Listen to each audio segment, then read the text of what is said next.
If you want news and rumors that appeal, welcome to the Dusty Wheel. Hey, welcome back to the Dusty Wheel.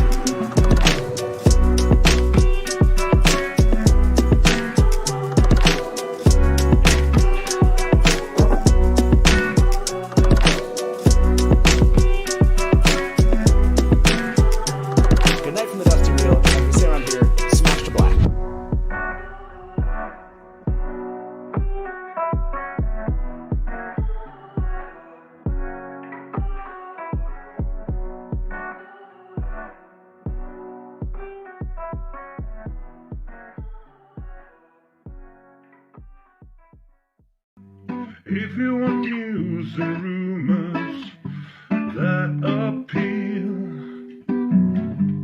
welcome to the Dusty Wheel. Hey, welcome back to the Dusty Wheel.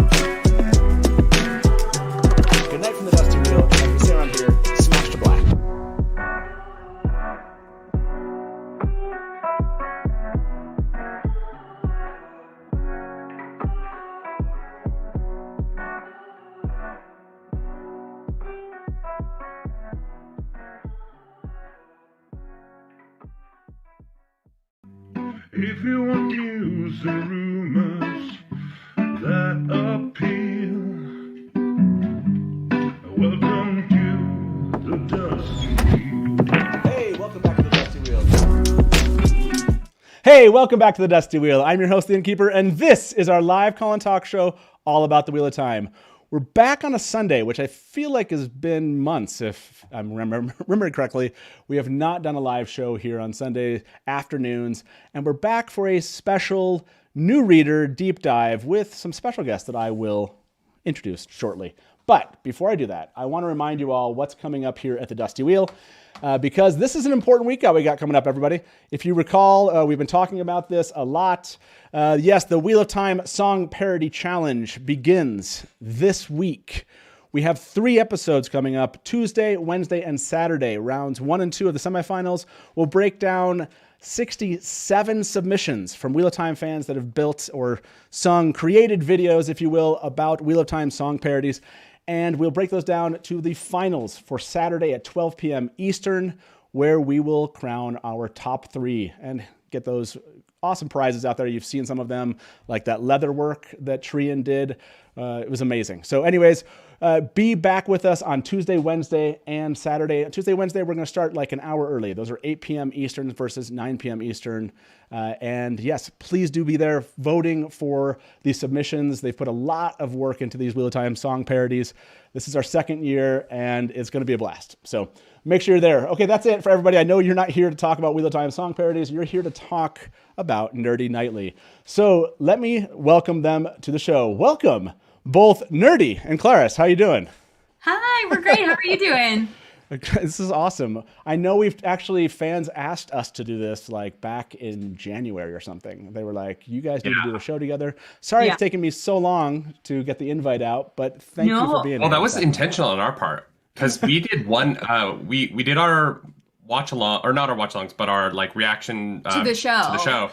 And then we did one book club. And then after we had read 1/4 of one book, and everyone was like, they were tweeting at you, like, we have to get on the Dusty Wheel, get these people on your show. And we were like, guys, we've read 1/4 of one. Let us read a few books. Yeah. And then we'll we'll try and make it happen. Cause you know everything. And it was like the power imbalance, you know. Actually, no, Go ahead, Clarice. Yeah, go ahead. Well, no, we would have just, everyone would have had to been so careful about tiptoeing around everything, and like that would have just made for a really difficult show. So we were like, we're gonna wait and like go for this when we actually feel like we have some Wheel of Time. When we've read this boy right here, that Dragon Reborn. Yeah, you're done, right? You're done with the Dragon Reborn. Yeah. Okay. We're doing our recap episode this week, so that'll be fun, and then we're starting on Shadow Rising's next, right? Yes, Shadow Rising's next.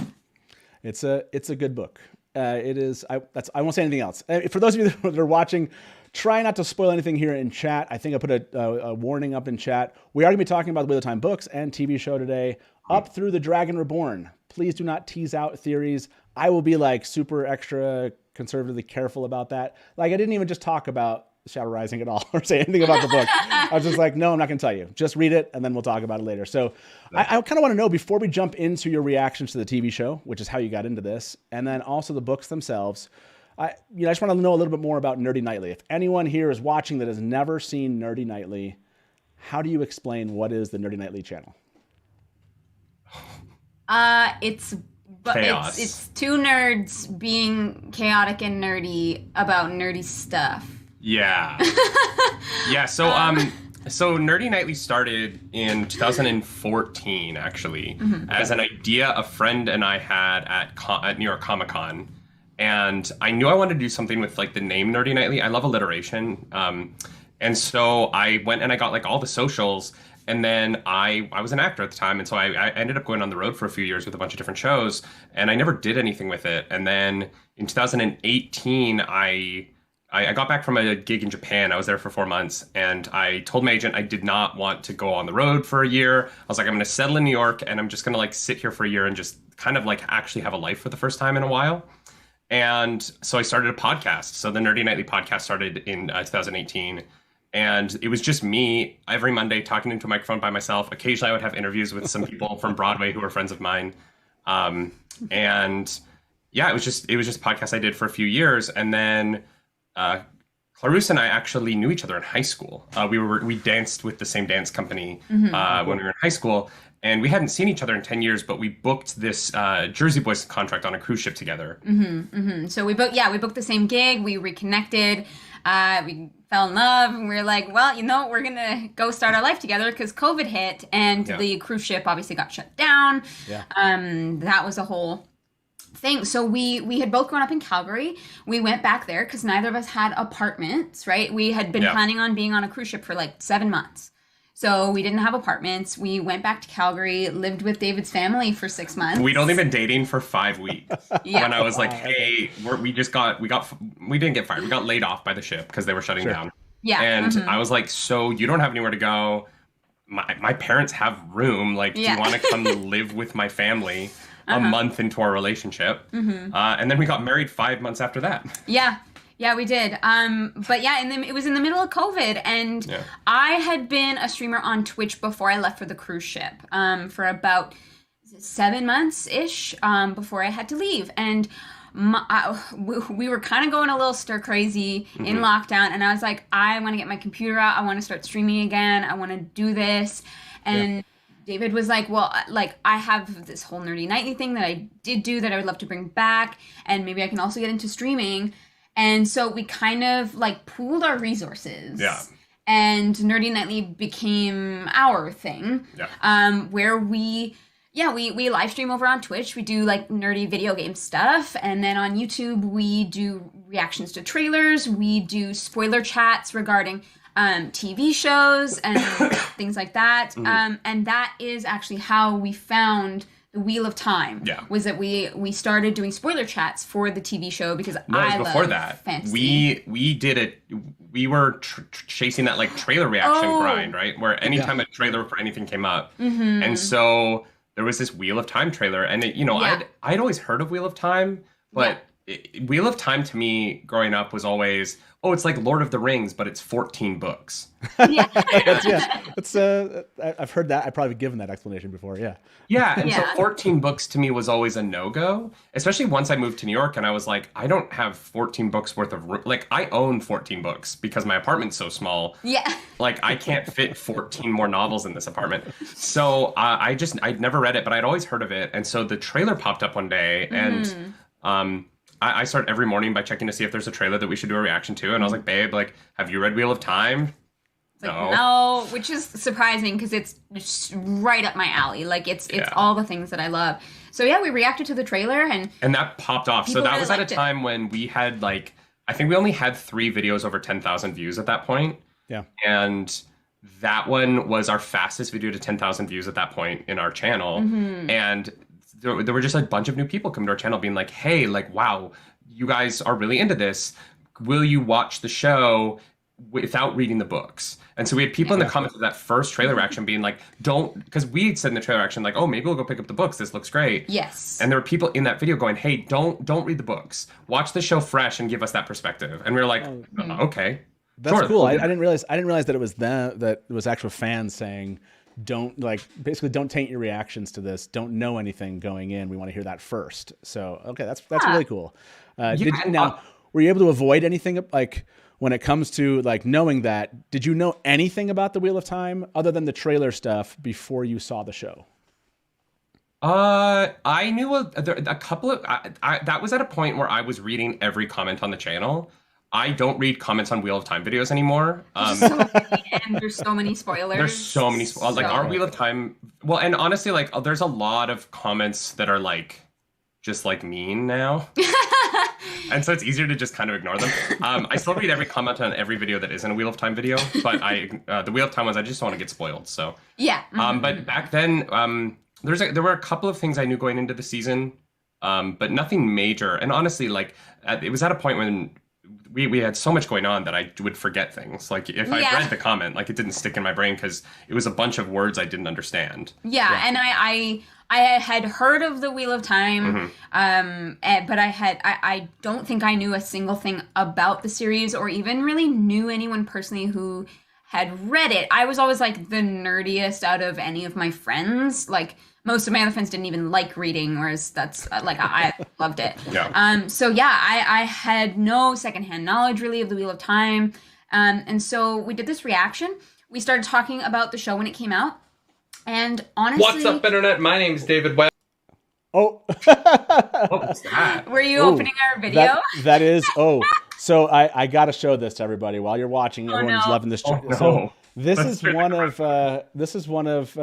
your early videos because you are a Star Wars. I know, nerdy. You're a Star Wars fan. Is that true? Die hard. Yeah. Yeah, I could tell. What's up, internet? My name's David Webb. I'm in a Chewbacca onesie. I get nerdy nightly, and I thought I'd share it with you. Why did I do that accent? Okay, so I had to show it.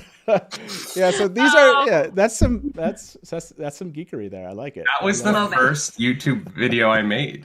The very first. I think, yeah, that was the first YouTube video I made. Damn. I had to go find reaction. So this is the day I moved out of this apartment to go to where was I going? I was going to Pennsylvania to do a musical.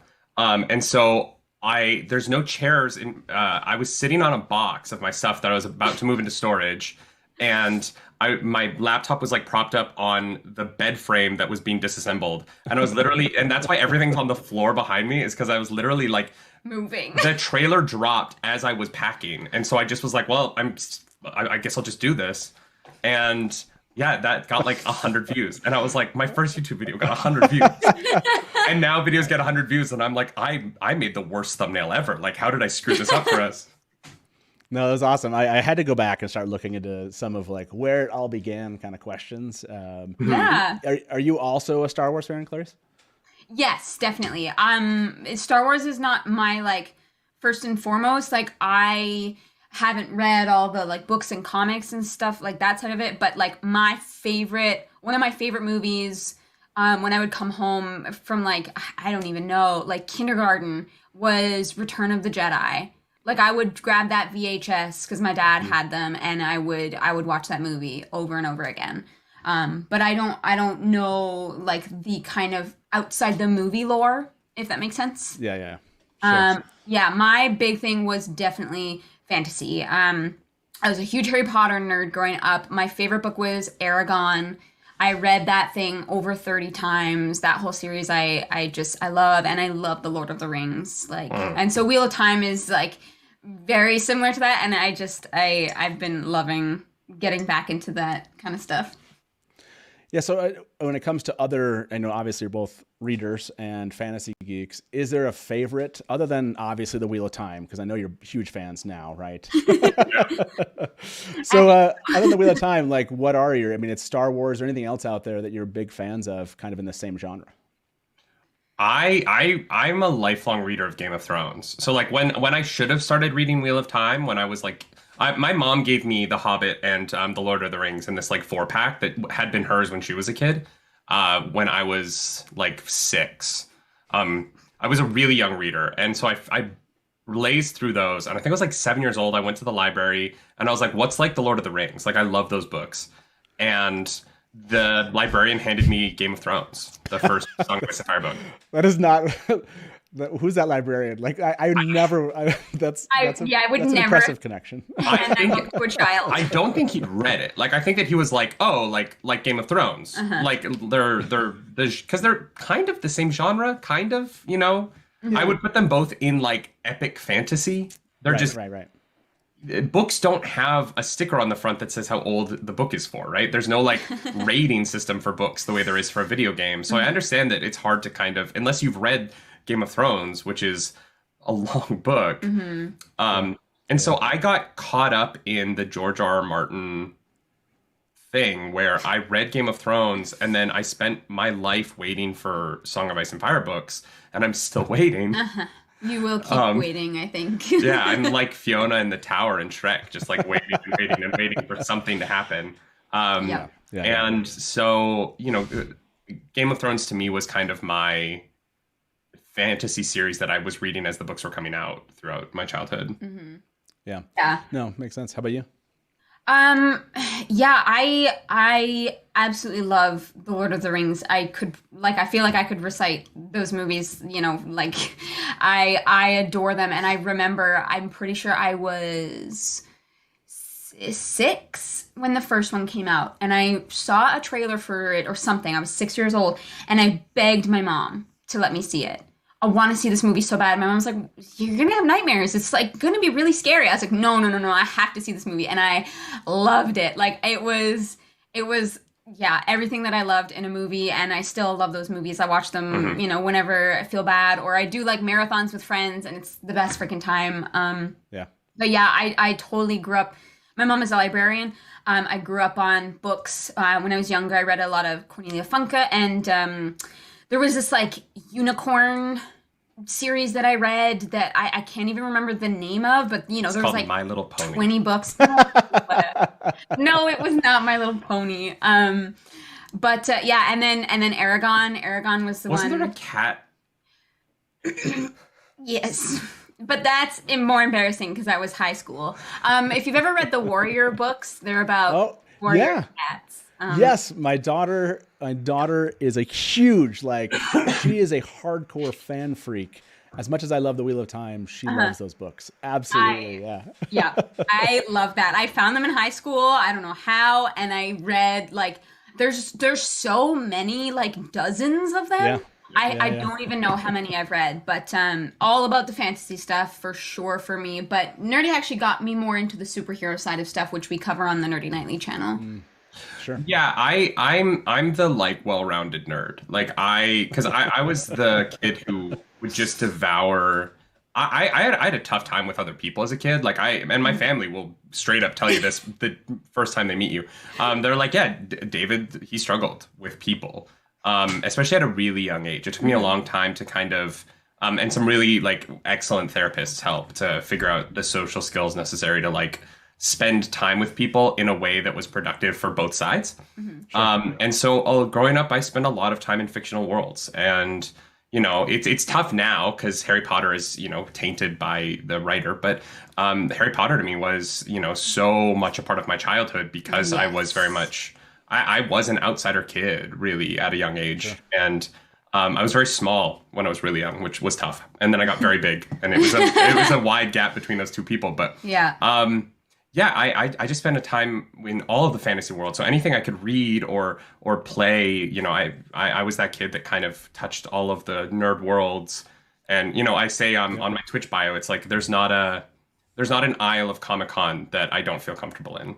And I love the fictional worlds that make up my life so much, and that's why we do this professionally, you know, is because it's not cynical. I genuinely do love this stuff, and I go into every video wanting the next thing to be the best thing I've ever gotten to touch in this, because, you know, I know that there's going to be another Star Wars in my life at some point. There's going to be something that hits me that same way, and I'm just always trying to find it.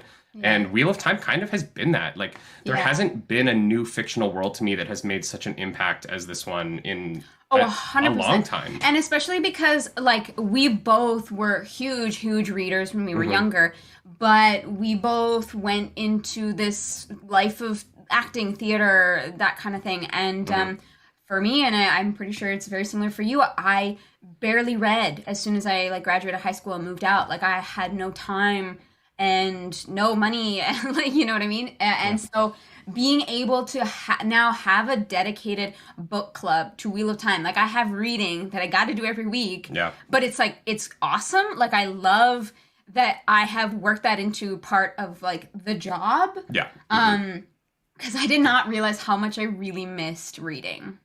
Yeah, no, that's good. That's a good point. I feel like as much as I've been a Wheel of Time fan for a very long time, and running this channel, I feel like a lot of my efforts is the channel and my life, other than, like, not sitting down and just reading a book. I rarely do that anymore. And so, yeah, just hearing you say that, absolutely, I totally empathize with that. And what you said, Nerdy, about, growing up and fantasy worlds were kind of your world, you know, and that's where I learned a lot of, I want to say that fantasy and maybe some Louis L'Amour, some Westerns. I learned a lot of my concepts of, like, what is it to be, like, true and good, and what is evil, and how to identify it, kind of stuff, you know. And that's how I kind of, I use all the books I've read to, like, identify who I don't want to stick away from in real life. You know, it's like, oh, that person, that's like a villain from my fantasy book. I do not want to be their friend, you know, or vice versa, you know, on the other side of that, which is like, I want to find all the, just like you brought up the Harry Potter books themselves, or any of these books where you have that kind of outsider that finds their group of friends. And once they find their group of friends, they're kind of in. That's their life. I think that's what we've all experienced as Wheel of Time fans. And you experienced it when you had Wheel of Time fans show up in your comments like, we just want to hear your reactions to this series, because we just love hearing people and what they think about our basically our books, even though Robert Jordan and Brandon Sanderson wrote them. You feel some kind of ownership over that story once you've read it and kind of embedded in it for so long. So yeah, let's jump to that. I mean, I want to talk about this, but before we jump into the kind of the book club, I want to ask you questions about that. Let's go to the TV show. Try to take away the fact that you've read the first 3 books, and just tell me about just what was your overall reaction to the first season of The Wheel of Time.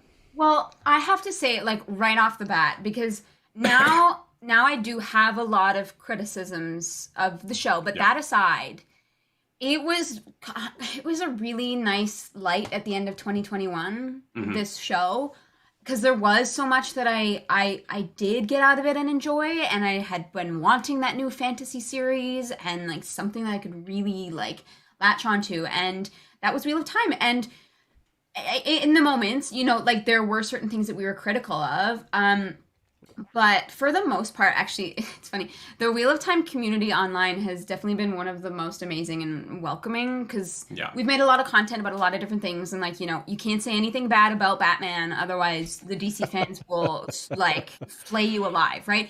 Whereas when we went into the show... No, they'll try. Let's be clear. They don't succeed. I'm fine. Yeah, they try. You can call me a cuck as much as you want. I'm good. Yeah, it's one of those things where, like, having the community, like, really invested in what our unbiased opinion of the show was really fascinating, because there were things that we liked about it and there were things that we were critical of it, but we were completely open and honest without the background of the books previously. Yeah, I think for me, like, the show, and like, there's, I think 10 hours of us talking about it, right? The show for us is I think the pilot is actually really strong. Despite what my reservations are about it, having not read the books, I think the pilot of The Wheel of Time does a really good job in setting up the world for show watchers. And I think the combat in the pilot's really strong. I think Moraine is really fascinating and wonderful. I am deeply, deeply in love with Daniel Henney's version of Lan. It's my favorite character on the show. You can go watch those episodes. It's just hours of me just talking about how gorgeous and amazing and wonderful he is. And by the way, when you said pilot, I was like, are we talking Winter Dragon? But then no, you clarified. The pilot of the current series. Yeah. And then the show is a mixed bag from that point for me. I think I generally like the first 7 episodes. I think it was 2. We were a little rocky on, because we really liked, they had a really strong middle. I feel like I remember talking about episodes like 3, 4, and 5 were like super strong for us, from what I recall correctly. Trying to like separate them in my head. But for me, I have a background. So I have a degree in musical theater, and I am a trained stunt and like combat person. I have my certifications in like unarmed combat, knife combat, rapier and dagger combat. I've trained in quarterstaff combat for the stage and for TV and film, and I've worked as a stunt person. And I've been parts of small productions and I've been parts of very large productions. I got to run away from explosions in the first Avengers movie, and so like I've gotten to work on that side of things, and I find medieval combat to be very interesting. And so I like fantasy shows that try to get that stuff somewhat right, and they never really do, right? Like the broadsword combat in Game of Thrones is always very silly, but it at least like it's theatrical, but it's like emotionally correct. I started to struggle with the combat more and more in the Wheel of Time show. Particularly the end of episode, I think it's 4, when the Aes Sedai are defending the cave that Logain is in. That was a bunch of nonsense visually. It was just a bunch of people running around and tiny explosions. The Aiel combat at the beginning of episode 7 was great. I thought that was the highlight of the combat for this show. And then we got to the finale, and the finale to me is just... As someone who's worked in TV and film and who has worked on his own writing for TV and film, and like who loves the like method of storytelling that is the visual film, the pilot is bad. The pilot? No, or sorry, the finale is bad. There are very confusing lighting changes that say that time is passing in weird ways. The combat makes no sense. The crossbow wall in Faldara is just it is, from a medieval perspective, such a like nonsensical thing for any civilization to build, let alone think would stand. And so these first 7 episodes that had a lot of goodwill, like we really liked it. We were going into the finale excited. We had people in our chat hating on the show each week, but we were kind of like pushing back on them, like, no, guys, like I think the show's going to do its own thing. And then the finale kind of hit like it just kind of like limped through the finish line. And going back, that has colored my experience with the show more than anything else. Yeah, for sure. And we've acknowledged, the technical problems that obviously they had with the finale, and with Matt, the actor, having to leave, and those kinds of things. And so, like, I do want to be like fair to the show, but there is a lot in the finale that really did let us down, especially because we were... Like, there were little things along the way that we were critical of, but for the most part, we'd been pretty hot on. And then that finale just, all the wind kind of fell out of the sails. So, I mean, regardless of when you decided to do the book club, would you have watched season 2? Did you like it enough that last episode was going to kind of, were you less interested in season 2 at that point? Were you like, no, when season 2 comes out, I would have watched episode 1. Yeah. Gotcha. If we didn't cover it for the internet, there's a lot of stuff that I watch because we're doing a video about it. Like, I would have stopped watching Halo after this past week's episode on Paramount Plus because that was a disaster. But I'm going to watch it because, I'm going to put a video up on it. Yeah. I would have watched episode 1 of season 2 and seen how post-COVID struggles they were dealing with that.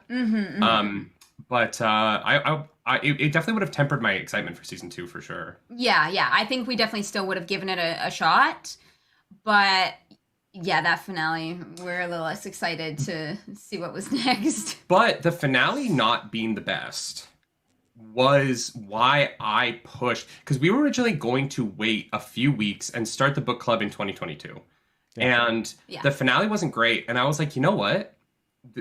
Our finale talk had crazy numbers. People showed up. People were hyped for it. Because I think people needed a place to go talk about it, right? Like, I think that there were a lot of people who were upset with it. Mm-hmm. And we had that. We had a 2.5 hour slot on a Friday morning. And that, so all of that, I was like, let's start the book club this week. Like, I know that it's like the week before Christmas, but let's just do it. Yeah. And so we ended up doing the book club like weeks earlier than we thought we were going to. Yeah, we're like, oh, we'll start it in January sometime.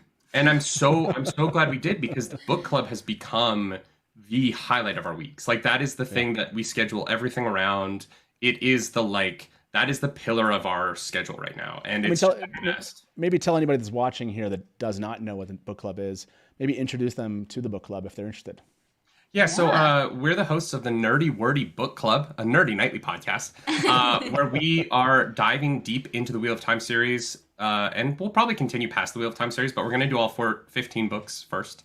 Mm-hmm. Where we break it into sections, typically 4 sections per book right now, although the Shadow Rising might be 5 sections because apparently it's longer. Yeah, so some of our watchers have been like, hey, a couple of these longer books, you might need an extra week, because our podcast is, we live stream on YouTube Friday mornings, 11 a.m. Eastern Standard Time. Yep. Eastern Standard Time.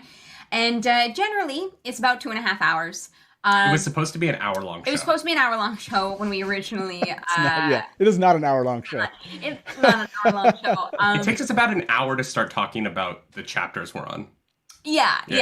Because, like, we have thoughts, and I think that that's why people like it, because we're excited about these books, and we have opinions and thoughts on them. And so this week, coming up this Friday, we are doing a full recap episode of The Dragon Reborn. So we break the book down into sections, and then at the end of the book, we have a full recap episode where we actually take questions from the community. We have a Discord channel, and amazing mods who help make sure that there's no spoilers. But people leave questions. Seriously, shout out to Sex Monkey, Dakuna, and Ellen. Our 3 mods for our Wheel of Time stuff are so amazing. On it. Yeah. And they put up with some crap from some people, and I just want to thank them publicly. Yeah, much love to the mods. Yeah, I have. There's plenty of them here right now in chat, and the amount of stuff, especially when the TV series came out, and the amount of people showing up for those shows and chat was just insane. So much love to the mods. I almost said what we named them around here, but I won't, because that's kind of a little bit of a spoiler. So you're the name of your mods is a spoiler. Wow. Okay, all right, fair enough. Yeah, I know it'll be more of a question for you than anything, but that's a. What is that? Where can we fit this into our insane theories about where the book is going? So let's jump back to the TV show just for a second. Let me end this poll actually. So I've left this poll up there the entire time. It's been voted on more than 400 times. Will Rand and Lanfear have sex in season 2 of the Wheel of Time? This one turned out 44% said yes, 56% said no. Did either of you think the poll would turn out differently than that? Does that sound right to you? Or are you kind of in that same kind of right in the middle, like maybe not? Or do you think that's an absurd idea or do you think that maybe the show's going to go there? I think the show could definitely go there. Yeah, but I don't know if it's the right choice. Knowing Wheel of Time fandom the way I think I do now, the poll turned out the way I think that it would. Explain. Because we have a large fan base who comments on our videos a lot, right? Yeah. And I don't read every comment, but I get the general sense of there's 3 camps who watch our videos. There are the people who think that Robert Jordan never had sex in his personal life, written about sex, and that sex doesn't happen in the Wheel of Time at all. Babies spring up out of the ground fully formed. Yeah. There are the people who think that we talk too much about sex, that Wheel of Time isn't that much about sex, but we'll get to sex in the later books. And then there are the people who agree with us that these books are horny. And I think that the middle camp and the third camp, the no sex at all ever camp is the smallest of the 3, but that camp and the middle camp make up 56%, and then the horny MFers who are like us make up the other 44. So like the numbers make sense to me just based on our audience. Yeah, I voted yes, even though I don't know. I don't think it is the choice that the show should necessarily make. But they seem very happy in the show to make sure you know that like people bone down. And you're like, okay, thank you. I understand. Yeah, the time. Okay, help it for the. I want to ask everybody this question. Yeah. So, what camp are they in? I need 3 options here. The 3. How are you going to give these? We have horny Watt fans as one of the options. What are the other 2? What are the other 2 options here? Like the other 2 options are like the other 2 options are like college professors who like acknowledge sex happens but don't want to talk about it. Okay. And then the third camp are like the rare priest who actually is celibate. You know what I mean? Like those are like the 3. Yeah. Okay, so the college professor. Rare priest is a very weird celibate. Sweeney Todd joke. I'm realizing that outside of like a musical theater community, that's not as funny as I think it is. But yeah, if you see celibate priest, college professor, horny Watt fan. Yeah. Those are that is your 3 camps. I'm kind of curious what our audience here. Which camp are you in when it comes to how you feel sex is handled in the Wheel of Time? Person I don't need to answer because everyone knows where we stand. Yeah, we already know. I know this is something that you guys do on your show. So if you're interested, you should go check them out. You have a smut corner. Is that correct at the end of your shows? Yes, we do. The dumbest segment we ever came up with. No, it's apparently funny. What's so funny about it, you say that, it's like the first thing I saw in chat. People are like, I wonder if they're going to do it tonight. Sorry, we're not going to do it today, but next Friday, I bet there's going to be a smut corner on Nerdy Nightly if you wanted to go check it out. Always. The idea for Smut Corner was that if Rafe can add sex scenes to Wheel of Time, so can we. I see. We were like, well, if we were writing the Wheel of Time as a show, where would we have put sex scenes? Yeah, and it's not enough succeeded. I mean, like, where would we have put? We take the piss out of it. I want to be very clear that most of the time we don't actually think that if we were writing the show that's where we would write it. We don't genuinely mean that we would have fades and nargs, going down on each other. But no, yeah. We try and have some fun with it, but yeah, but we do save it to the end so that if that's not your thing, you can turn off the podcast. So if that is your thing, just go to the end of each one of the episodes. Yeah. It's the last thing we do because our numbers drop by about 8% when we start Smut Corner. Okay, so that's an interesting question. So I haven't looked at the poll here. I won't look at it until the end, but I wonder if Rare Priest will hit about 8%. I wonder. Now I want to know, like, if that's gonna or Celibate Priest there. Yeah.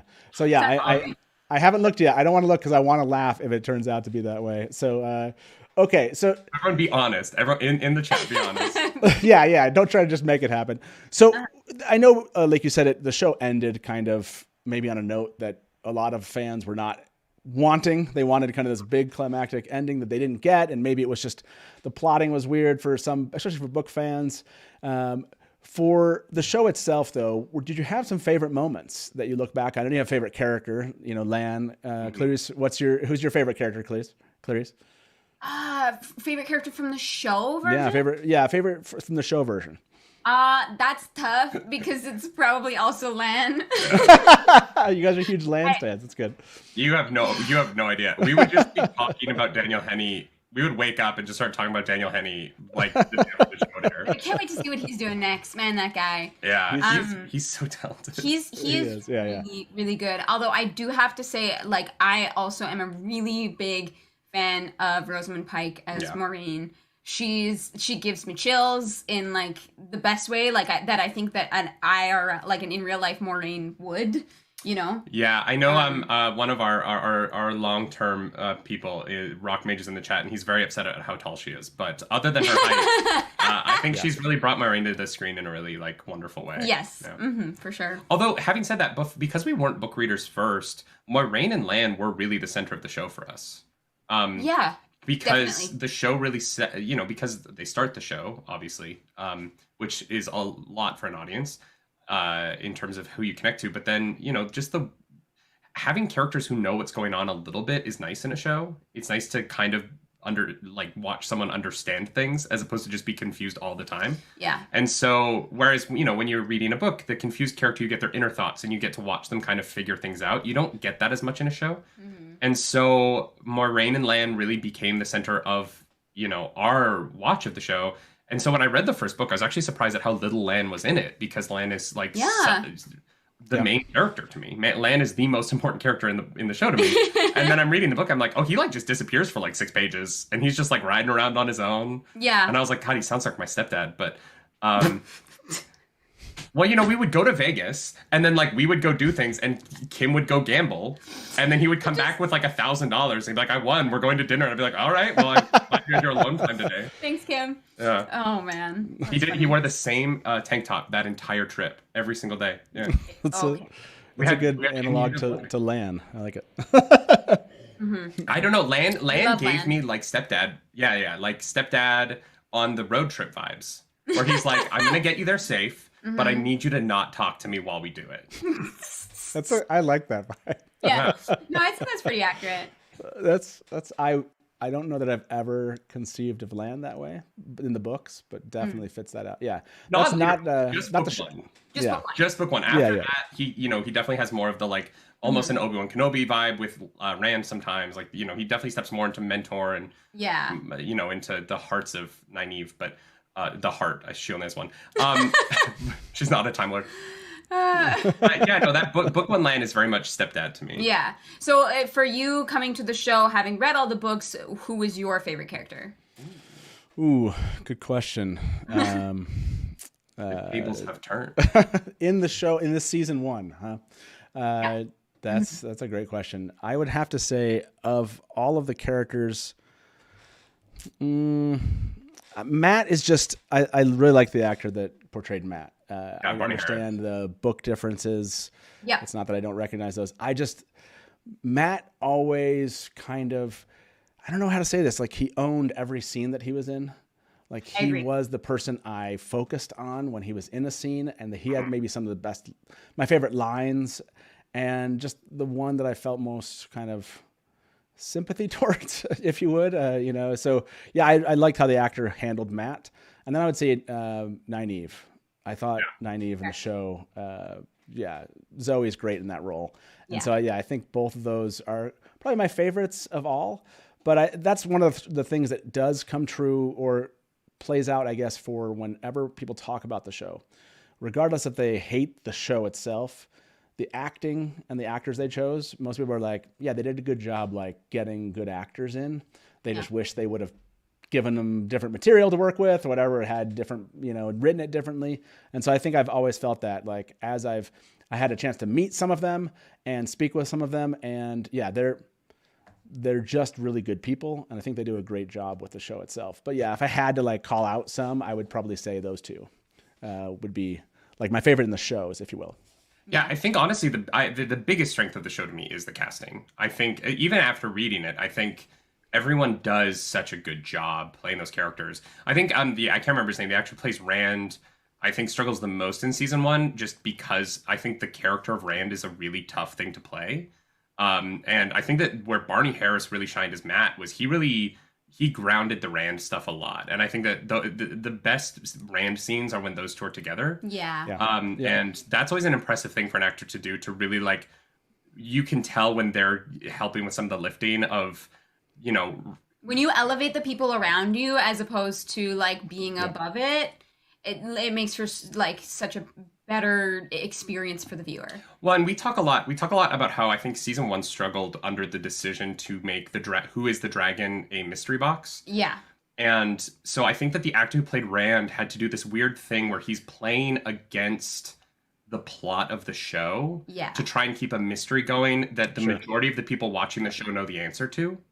And so the show struggles against this idea that like there is an inevitable end to this mystery that has been known for 15 years or 20 years or whatever. This actor is put in a position where he has to like actively play against the knowledge that the audience has. Yeah. Everybody but us. And so I think that, because I've rewatched the season twice now since we finished it the first time. Mm-hmm. And I think that like that's the biggest hurdle for season 1 in a lot of ways, is that our initial decision to change who finds that information out when, and have to have Rand do all of these things throughout the season, but then have him not respond to them the way he does in the books. Yeah. And I'm actually really excited to see how the show, now that that mystery box is done, how they're going to craft their storytelling from here on out. And I hope that it's not with another mystery. I hope that they kind of go more in line with how the show kind of just, or the books deliver information. Yeah, agreed. Because I don't think the mystery box element, which is very J.J. Abrams, and I understand, I don't think it was the strong point of the show. And I think that the writing kind of struggled in those moments. But the moments that weren't like behind that veil, I felt like were really good. I thought there was a lot of really good writing. I really liked the Steppen stuff in Tarvalon. I thought that that was emotional and interesting. And I know that much has been said about that funeral scene. I love it. It moved the heck out of me, and I thought it was beautiful. And so the moments where they got away from the mystery, I thought were great. And so I think that there's like potential in the writing. I think they just need to just let the world kind of build naturally and not try and like dangle carrots in front of the audience the way they did in season 1. Yeah. So the only thing I would say is I don't know how else. For example, you get in the book, you get kind of that point of view aspect of Rand, and you just eventually figure it out because you're in his point of view. And there is a certain sense of it seems like they wanted to fast forward, because now you've read the first 3 books. They wanted to fast forward a lot of this kind of like, am I going to fight it? Am I not kind of thing. And it seemed like they were just like, let's just get him to the point where he figures it out, and he is, and let's not just reveal that immediately. Let that kind of reveal at the end as like the big kind of ending of this. So I'm hopeful that they're kind of trying to, I don't know, take those first 3 books and take that plot line. And yes, maybe it was clunky the way it was kind of like, who is the Dragon Reborn?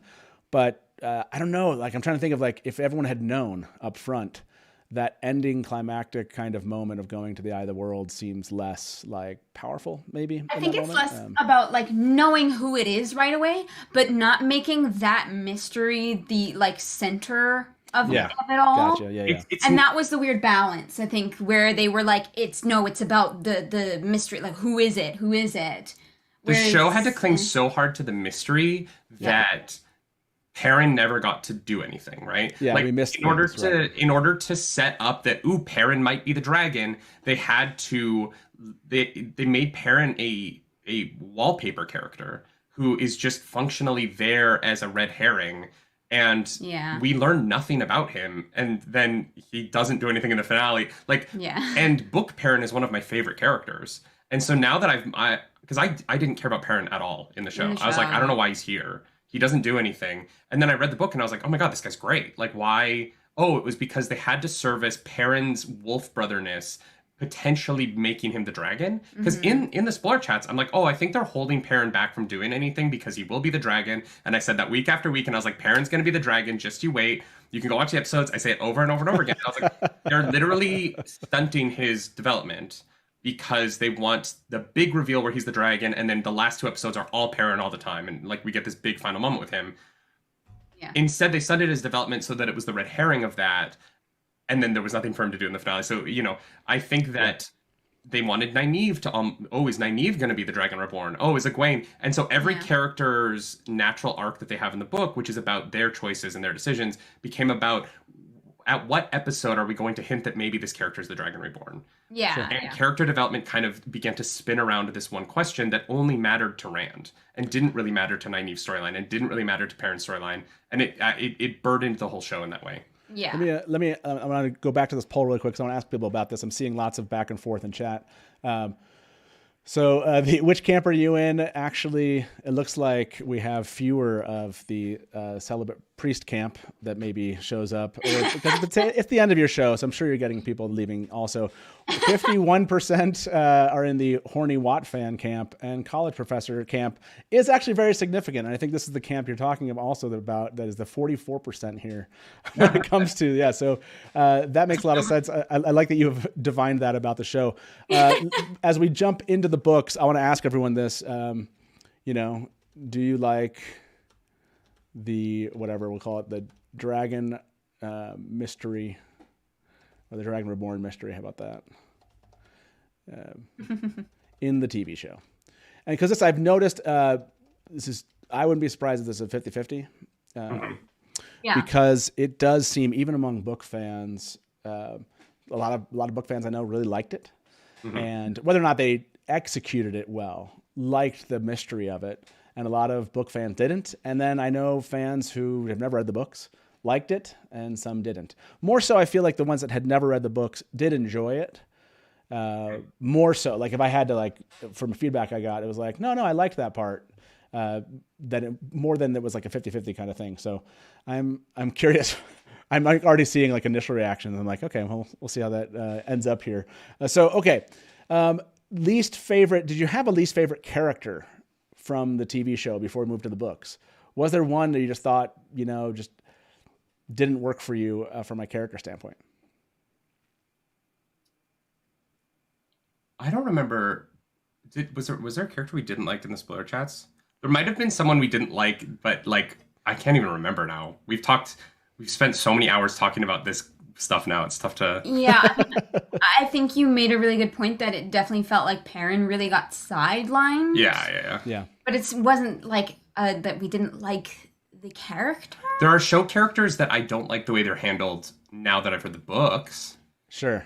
There's a lot. Oh, I never liked Perrin's wife and that whole storyline. I think the decision to kill Perrin's wife in the pilot is one of the most like insane choices I've ever seen a showrunner make. Yeah, which we said before we had even read anything. Yeah. Like we didn't even know that it wasn't in the book. Because we kept expecting there to be some kind of reason for it, some kind of payoff, some kind of storytelling mechanic. No, it was just there to. It was shock value. It was using. It was having a, and like particularly a black man accidentally violently kill his wife on screen for a shocking payoff. Yeah. Was, in my opinion, is just like. It's kind of gross in a way. Like there's an element of it that because it means so little to the rest of the season and it has no like there's not a story reason for it, right? It doesn't change anything about how the story plays out. Perrin never makes a single decision after that is functionally because of that moment. Because of that, it just becomes about the shock value of the moment where that happens. And I think that it is to me the worst part of the whole show. And it doesn't ruin everything. I'm not saying like anyone's a bad person or something that it's in there. It just is, it is a bad moment that I think they either are going to have to solve somehow in season 2 or they're just never going to talk about again because it is such a huge thing to just throw into the opening episode of something and then never bring up. Yeah. It's very odd to me and I don't like it. Yeah. We hated that bit, especially when we got to the end of the season and there was no reason for it. And the parent's final moment is he's just standing in the throne room by himself, just like bye, Pat and Fane. You know what I hate about the show? The horn. The introduction of the Horn of Valyr is one of the most like underwhelming. What is that? It's the Horn of Bloody Valyr. As someone who hadn't read the books, I was like, okay, right. What does that mean? They hadn't brought it up. And then I'm reading the first book, like the next week, and I'm like, they bring up the Horn of Valyr every 3 chapters. Yeah. Like, constantly. So when they find it, it's like, oh my God, it's the thing. It would be like if in the Harry Potter movies, Harry Potter picked up the Philosopher's Stone in book 1 and was like, oh, this is a Horcrux. You'd be like, no, you have to earn that. And like, that means something. That's like a valuable information nugget that like builds. There's no build to it. They just are like, it's under a chair. And you're like, I guess. Yeah, like that was for book fans, that was like the strangest. Yeah. I feel like that was like the strangest choice of the TV show for sure. Odd. But like as far as characters go, like I really can't think of anyone where I was like, ugh. I love Pat and Fane. We haven't talked about Pat and Fane. The actor who plays Pat and Fane is chef's kiss. Like he's delightful. Honestly. Yeah, he's amazing. And just amazing. I think it's Johan Myers. Amazing job. Yeah. He just appeared in Halo amazing. As well. I know we brought that up earlier. He's in Halo. In a very similar role, kind of. So it was fun. But I really love Pat and Fane. I'm excited to see him. And the actor who plays Child Buyer. Honestly, I think the show has great villains. So I think one thing that'll keep the audience coming back is the villain casting. Shamael, like all the villain casting to me has been exemplary. And so I think that is definitely going to be something that keeps the audience coming back week to week is that there are really solid actors playing these, the bad side. Yeah. Yeah. I'm hoping that with books 2 and 3, that's what Rafe said. The showrunner said they were basically season 2 was going to be books 2 and 3. The idea taking from those and building out whatever they end up giving us. There are, there are more villains, if you will, that come to play, and villains get better in the books as you go, or at least some of them do. Some of them stay the same. Yeah. I'm gonna end this poll and then jump to the books. Do you like the Dragon Reborn mystery and TV show? Over 300 of you voted on this, and only 34% said yes. Not like I thought it was more like 50-50, but not totally surprised. Because that isn't one of the favorite kind of book fan, if you will, moments of the show itself. Okay, reading the books, like you guys picked up the books and started reading them, and now you're reading them. Like I've gone to some of your live shows. I've really enjoyed.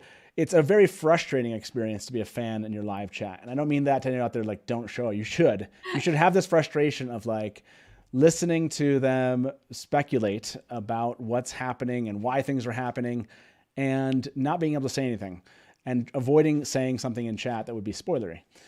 So I want to ask you, so far, you've read 3 books of The Wheel of Time. What's your thought about The Wheel of Time as epic fantasy series? It's certainly epic. It earned epic real quick. Yeah, I love it. It's definitely one of my favorite things that I've ever read so far. And I know a lot of people say that their favorite parts of it are like books 4, 5, and 6 even. So like there's still like more really awesome stuff to come. So I loved it. The moment I finished Dragon Reborn, I wanted to pick up the next book so bad. I was like, no, I can't. I have to wait so I can talk about it impartially. I have to like just really overall very, very, very positive. What's your favorite parts of what Jordan's done? You said it's epic. You said you've enjoyed it. Are there specific parts of the world itself, magic systems, characters? Like what is it that's resonating with you? I talk a lot in our book club about the way Robert Jordan sets up how characters run into each other in such a large world. He really rationalizes and foreshadows how characters end up going to the same house. You know what I mean? We're talking about it in the Dragon Reborn, where the girls go to the Wise Woman because, of course, Nynaeve would go to the Wise Woman, and then Tom gets sick, so of course Matt ends up at the Wise Woman, right? And it's little things like that where he doesn't rely on convenience. He clearly like comes up with something, and maybe he worked backwards, maybe worked forwards. I don't know his process for it. But he spends a lot of time in his writing giving the world this sense that things happen for very real world reasons. And that makes the high fantasy easier to buy into because the reality of the world, the little things, how characters talk to each other and all of that feels like it could actually happen. And so the high fantasy is just tagged onto a world that you feel like you could live in. Yeah, it's all in the details and the nuance and the mentioning things, books before they come up, or like just planting all the little like seeds along the way, and it works well for us because it makes for really great like speculation. But just there is so much care and like thought that has gone into all the little like crossing the T's and like dotting the I's of this novel, that it feels like a real world. The other thing that I love is the like unreliable narrator idea. Like you're told things, but that may not necessarily be true because this person, sure, they may believe it. They could be lying, but they might have had misinformation, or the legends have been passed down incorrectly, or were interpreted different. Like that idea, I think, is really fascinating and just adds this like layer of complexity to the books that wouldn't have to be there for this to still be a really good novel. I don't think it's that like cherry on top. I also think like because of the nature of how our week is structured now, reading these books is such a big part of our marriage. No, but like realistically, you know, like a lot of what we talk about privately is the Wheel of Time now. And so the book has kind of taken on this like special place in terms of our relationship with each other, and also just this community that we have now, and these people who show up every week to talk with us about it and throughout the week. And I have Wheel of Time people coming into my like Pokemon video game streams to talk about Wheel of Time and how it relates to Pokemon and all of this stuff. And so even if the books are wonderful, and they 100% are, aside from that, we have this like added element that has just enriched our lives so much. So it's hard to kind of, it's hard to equate how much of that is the community and how much of it is the books, honestly, at this point, just because the community has been so wonderful, and just, it feels like a gift to turn on the camera on Friday mornings and talk to them. We were so sick this week, honestly. And the thing that we couldn't stand was the idea of pushing book club a week. We went out and bought a new laptop so that we could stream book club when we're in Jamaica in a month. Like, we're like literally like planning everything around this, because it just is really, it is the best part of our week, and it is like it is the highlight of Nerdy Nightly at the moment. And we just, we talk so much privately about how lucky we feel that the thing that our highest performing thing is a thing that we both love so much, and what a gift that is. Because there's some creators who like their content is built on negativity, and I always feel bad for people who I see like having to go more and more negative to keep their audience. Whereas I feel like the more we just talk about this thing we love, the more people show up, and that is such a joy, and we're so lucky. That I'm seeing all sorts of agreement in chat for those comments. I missed. Oh shoot, I did miss someone's. So I can bring up Narg's. Like, the biggest failing of the show is that Narg isn't in it. But if you join, we have members on our YouTube channel. Those are the Nargs of the Nerd Table. So like even our members now are Wheel of Time based. Our content is really shifted towards this franchise. Yeah. And we do the other stuff. I love everything, but like this is definitely the highlight. Yeah, 100%. What's been your kind of favorite interaction, I guess, with the community? Beyond just, you had the live chat, but have there just been any like really memorable moments that come to mind? I like when, this is going to sound dumb, but I like when people get upset with me for my opinions.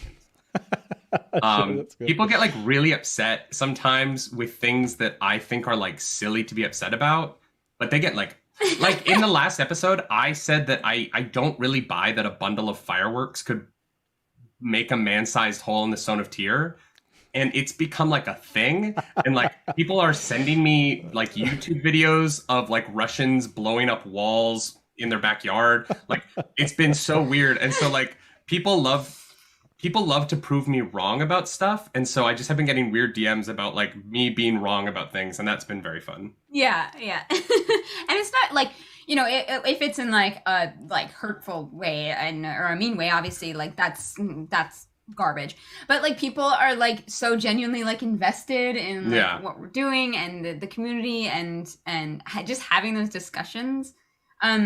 It's not like a very like particular example, but just we did our like Batman trailer reaction around the same time that we were starting to do Wheel of Time content, and the difference in communities in I like the poll. I approve. Yeah, you're welcome. The difference in communities was like staggering for us, because we reacted to the Batman trailer and we were like, oh, there's a lot of things that we like about this, but like we had a couple of small things that we were critical of, and people lost their minds.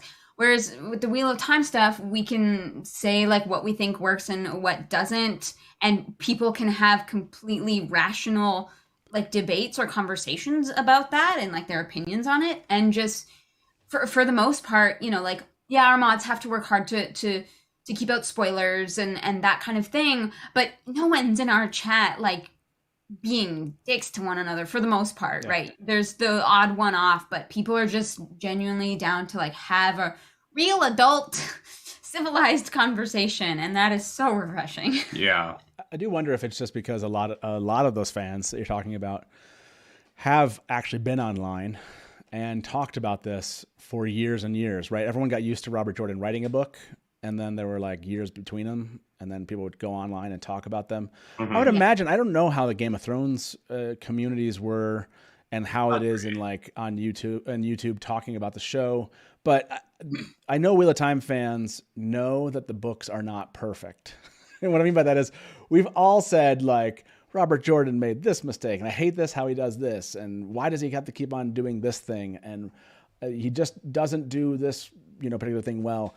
But that's never stopped Wheel of Time fans that actually want to talk about it, from loving it, right? Yeah. Like loving the books, even though they're imperfect, and being able to kind of be critical of them has always been a feature of fandom. So that's the funny thing with like the TV show coming along.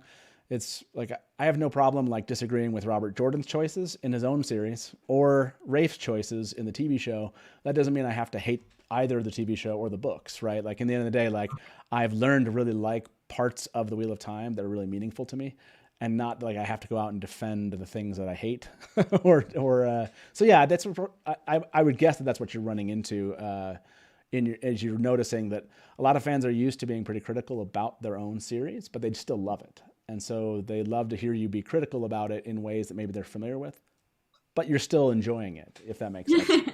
Yeah, I think it's funny because there's times where criticizing the Wheel of Time books, people are like, oh yeah, that's like a weird thing in the books.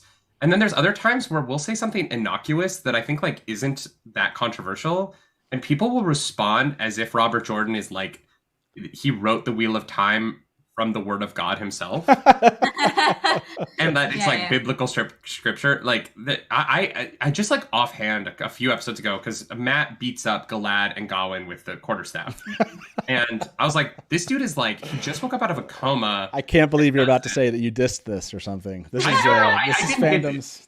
I didn't diss it. I just said that like it feels like Robert Jordan soft rebooted Matt as a character in book 3, and that like, him being this like god tier quarterstaff man is just not in the first book. Him being as comfortable with violence isn't in the first book, and so it just feels like a different character.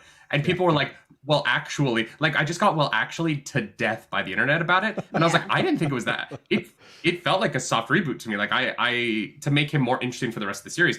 It was a choice I agree with. It was a scene I enjoyed. I was just like, oh, this just feels like a different character from the book 1 character. And the response to that, but if you're like, oh, the magic system feels different in book 3 did book 1, everyone agrees with you. Yeah, totally. Like some things Robert Jordan rewrote and changed later on, but some things were right from the beginning, and you can't say otherwise. Yeah. And I'm like, all right, whatever you say. Yeah. I like the answer to the poll, by the way. Apparently you are wrong. According to the fans here, can a bundle of fireworks make a man-sized hole in Stone of Tear? 85% say yes. So I don't know how to help you out there, Nerdy. My favorite argument against me was, Nerdy, this was a comment on our YouTube channel, was, Nerdy, the Stone of Tear was built to withstand the 1 power, not fireworks. And I was like, do you think that fireworks trump the 1, like, the 1 power is fire. One of them is fire. Like, it's one of the 5 things. It was just it was a comment that I was like, I don't know that that's the argument that you think it is. Yeah. That doesn't help me at all. It's an anti-magic wall, not an anti-firework wall. God. Those darn fireworks. Yeah. Okay. I'm asking everyone to find out if you're wrong also about Matt being god tier on the all right, Welsh woman agrees with me, and that's all I need. I have Welsh woman on my side. Is Matt being god tier in the use of a realistic? How about that? It's not about realism. It's about the fact that it just felt different from book 1. You know what I mean? Like Matt is the one, when they ride down the hill in book 1, the best action sequence in the whole book that they cut for.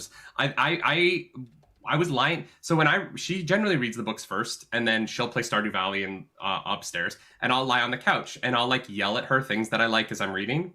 Yeah. And I remember I was lying on the couch and I was reading Eye of the World, and I read the charge down the hill in Eye of the World, which is just like one of the great fantasy action sequences. I was like, this is incredible. And I remember yelling at the stars. I was like, I cannot believe they cut this. And I understand that like they didn't really have a lot of horses, and it didn't seem like the show really had the budget to do horse combat. Yeah. But I was reading, and I was like, it was the coolest action sequence in the book, and I was so in love with it. And I just remember being like screaming, upset at my wife, just being like, I can't believe they cut like the yelling of the Manethrin, language down the hill. Like it was just so epic. The battle cries.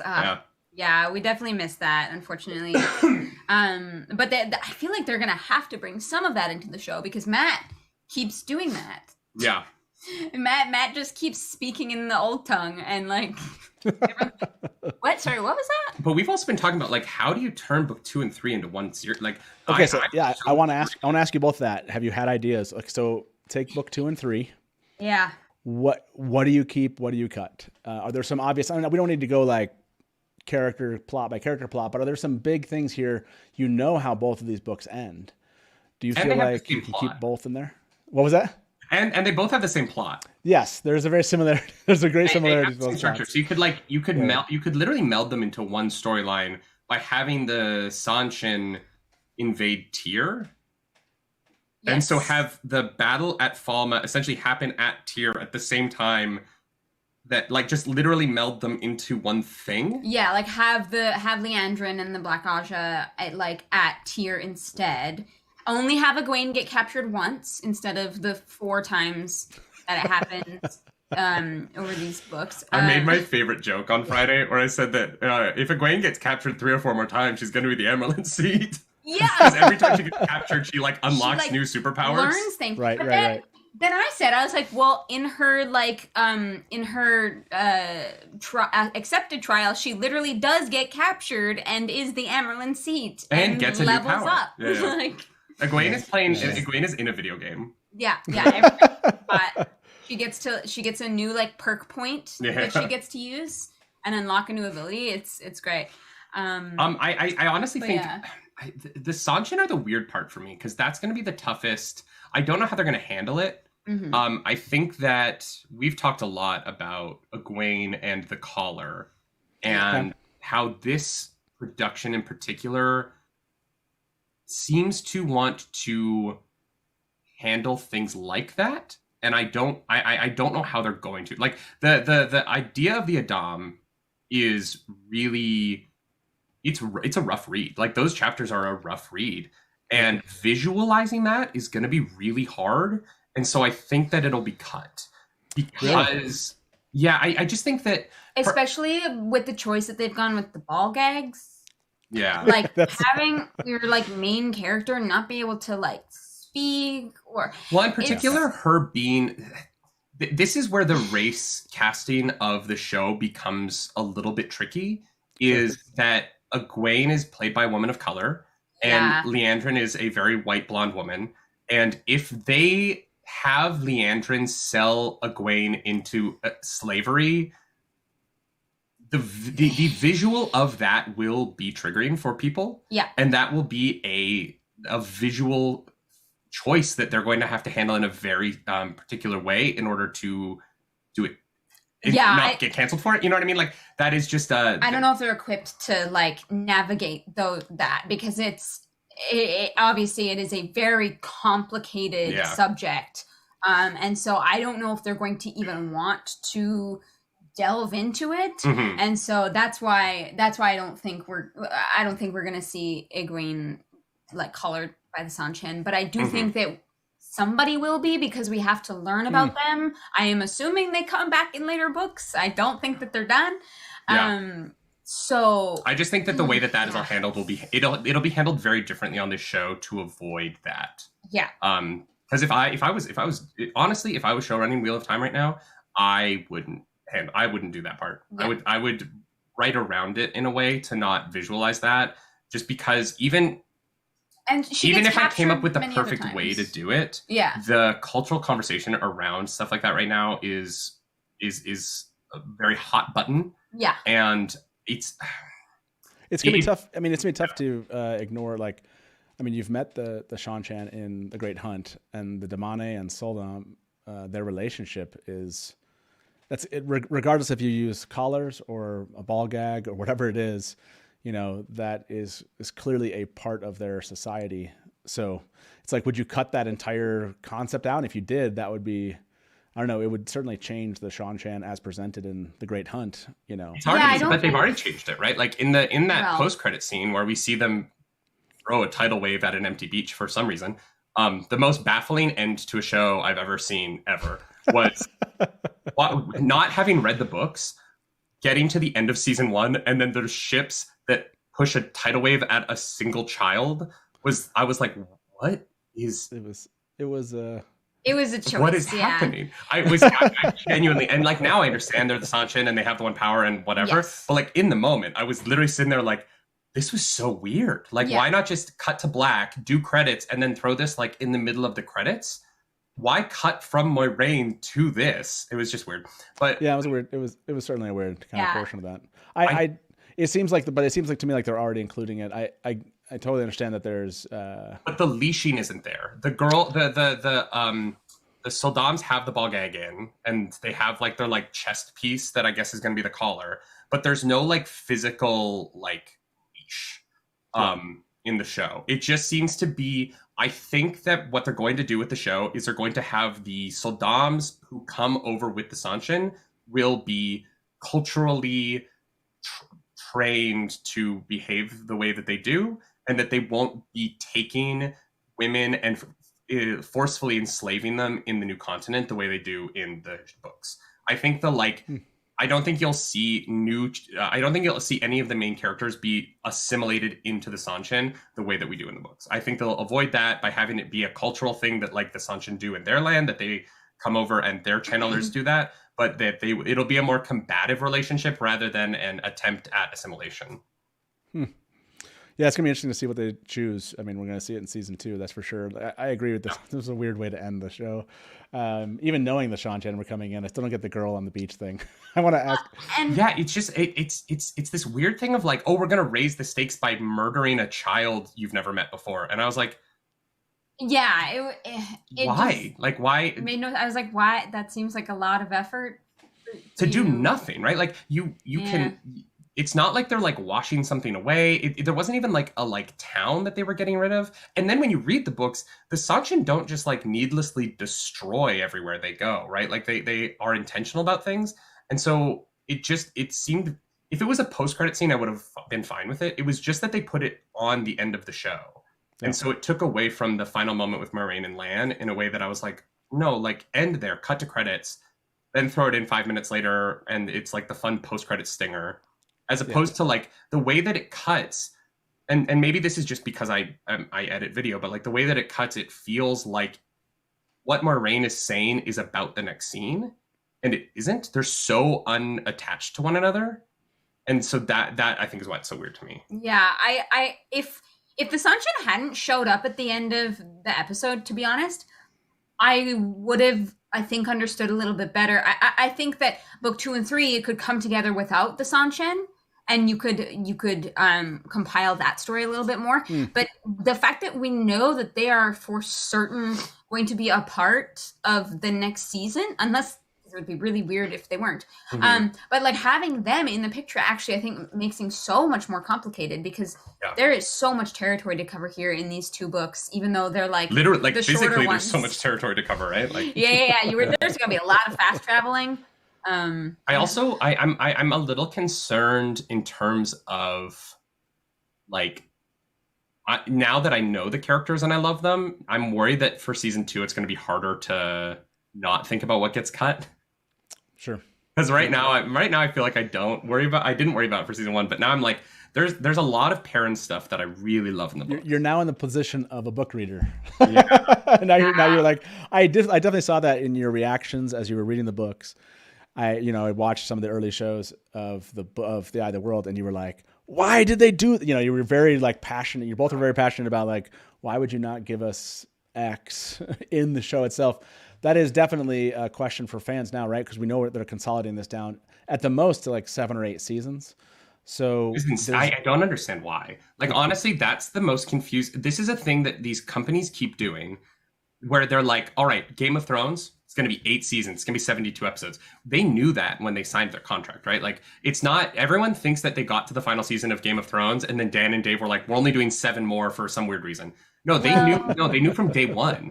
It was announced when the show was announced that they were only going to do 72 episodes. They wanted 10 seasons, and that's not what happened. What happened was, at the beginning of season 1, they knew that the idea was 72 episodes.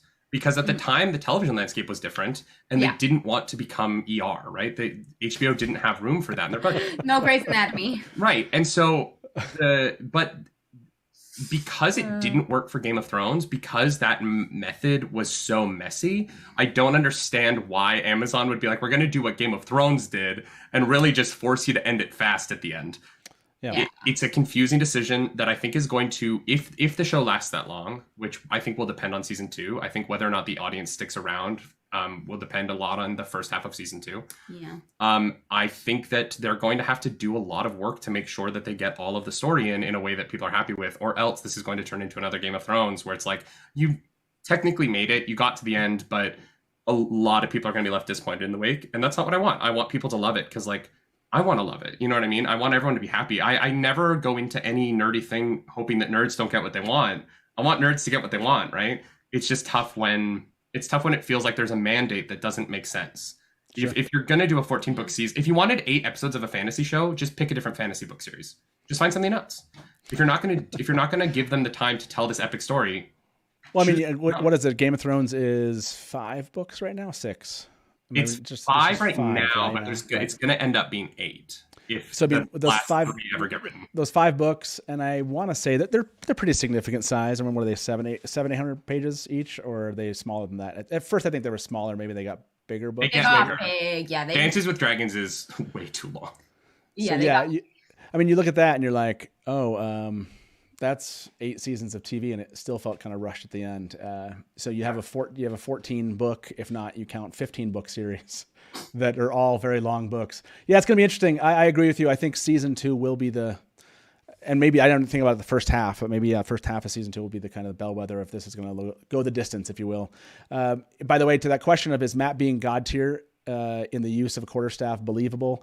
I believable was the closest explanation I should get to that. 67% said yes, but 33% said no. I think it's just one of those fans scenes that people just love, right? Regardless if you believe sick Matt just getting better and just having I can't remember if it was that same day that he ate his first huge meal. I can't remember. Yeah, it's the same day, yeah. It's like that same day, and then he's down there and he's just like, yeah, I can take on these 2. Not that they aren't.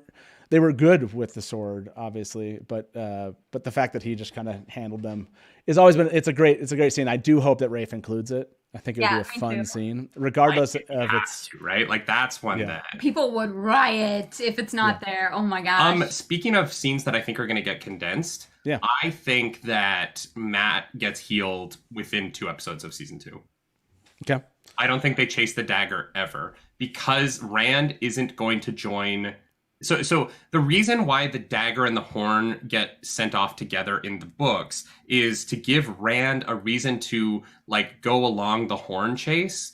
His personal reasoning is always about the dagger, right? Yeah. And so I think that because they're going to have Rand go off on his own from the beginning of season 2 and start his journey down to Tyr rather than chase the dagger around, I think that what they're going to do is they're just going to Matt is already in Tarvalon, right? We saw that at the end of the show with that weird CGI Barney Harris, the green screen cutout of Barney Harris, awkwardly on the street. Yeah. So I think that they're just going to cut to Matt is going to get healed right away, and they're not going to worry about the dagger that Patton Fane has as much, because it probably didn't kill Loyal. I hope it didn't kill Loyal. And they're just going to they're going to move on past that, because they're not going to have the whole Rand chasing the dagger thing. And that's going to cut a whole chunk of time. And Matt is just going to be up and ready to be a part of Matt's storyline is going to start from there, and they're just going to move on. So do you think they're going to do Flicker Flicker? No, I think they're going to go with Celine. Flicker Flicker is too expensive. Honestly, reading it, I was like, this is too expensive. This is probably a $30 million 5-minute sequence. To do it well, to make it look realistic, to have Rand go through time and you're talking age makeup, you're talking CGI armies, you're talking a combat sequence that isn't relevant to the real world plot, but it's just like a flicker scene. You're spending money, so much money, and they clearly don't want to spend money on combat, right? That's not where they want to put their fun. And I would imagine not that combat. That's, I mean, for example, I want them to, but I have a hard time believing, considering what they did with the end of season 1 with Rand, and considering that kind of scene that they gave us there, I felt like they were kind of nodding a little bit to Flicker Flicker by giving us some alternate view scene of his life. and telling us, like, I felt like that was kind of like a nod to fans, like, sorry, we can't do Flicker the way you want us to do it. That's what I kind of thought. So, but I want to ask you that you've read the first 3 books, season 2. What are the must keep scenes for you in order to make season 2 a success? Give me like 1 or 2. I mean, you don't have to like get to name them all off, but yeah, like a couple here. You said like that scene with Matt with Galad and Gawain. You know, that has to be, that's like a, you know, fans will riot kind of scene. It's a great scene, great character building, you know, world building kind of scene. What other scenes strike you to be that from books 2 and 3? So the ones that are the one that sticks out to me, but that I don't know that they will do for, again, budgeting reasons, is the girls' accepted trials. Yeah. The archways. Like, man, they gotta give us some of that. Well, you got it. I think we'll get one or the other. We just won't get both. I think we'll either get Nynaeve's or we'll get Egwene's, but we won't get both. Sure. Or Egwene's will be in like season 3 and Nynaeve's will be in season 2 or something like that. But... So you think like Egwene doesn't become accepted until maybe next season? Season 3? Yeah, I could. Well, because if they're gonna condense, so say they only go on one journey, right? Say it's either Tyr or Falma, right? Then Egwene returning to the White Tower won't happen until season 3. And so, like, Nynaeve will have her accepted trial in the same episode that Matt gets healed. They'll go on their one journey, and then they'll come back, and then they'll do their Egwene's accepted trial will be, like, the opening of season 3, which will be when we see her as the Amerlin Seat for the first time, and it'll be, like, a Swan Egwene, like, flip episode, so it'll cut between their perspectives to show, like, you know, Egwene is very much like a young Swan in a lot of ways. And... Okay. So I think that, if they do it, they'll do it that way. Yeah, and I would definitely, if I had to pick one, I would pick the accepted trial over Flicker, I think, because I think it's just... It matters more to the lore, right? Like, learning about the White Tower. You want to know what the scene I think that you can't cut is the one thing that has to happen, I think, for me, is the thing I think won't happen, but because I don't think they're going on to kill off another woman. This way, but I think that Dina's death is maybe one of the most important things to happen in these books, because I think that you have to set up the civil war in Cairhien. Yeah. And if you don't do that through Tom, I don't know. I feel like Tom sparking the civil war in Cairhien is going to be really important to the story in a way that I don't know yet. Yeah. And that one just feels really necessary for some reason to me. Yes. What about this one? We have here from Christopher, thank you very much for the tip, said they've got to do Ingtar's confession. That character has been cast. It won't cost anything to do, and it's so good. 1,000%. Yes. If Ingtar had not already been cast, I would be worried about it. But Ingtar's arc throughout the second book was just incredible and beautiful and like moved me to tears. Mm-hmm. And I just hope that they do it justice, because that is going to be... That's going to be a tough moment, I think, for people. And I think it is essential for the audience, for the characters, to realize that not everyone who's a dark friend is just the epitome of evil. Yeah. Like, they're people who have their own reasonings for whatever they've done.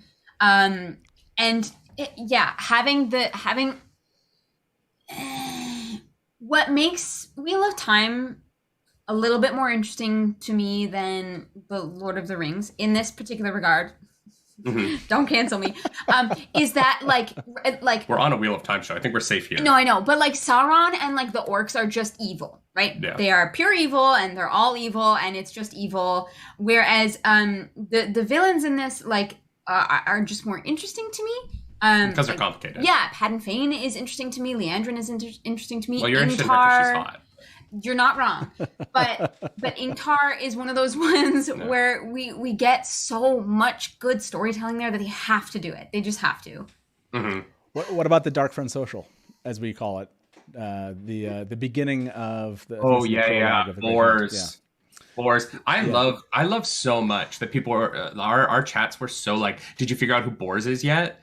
And then when we finally did, we were like, why were people asking us this before we met the character? Yeah. Like, did you figure out who this person and this person is? And we're like, no, we would. And then we would meet them like 6 chapters later and be like, why were people so adamant about this question last week? They weren't in the book yet. I think the Dark Friend Social will happen for sure. I think it's going to I don't think you need it. Sure. I think you can do without it. But because I think the actual more interesting Dark Friend Socials are like the bridge one with the 3 men. or the Balsamon Lanfear one. I think the Balsamon Lanfear one's really good. I think that the Dark Friends social is going to be melded into the scene we got where we met Niall, the commander of White Cloaks. The boss from Elden Ring. Yes.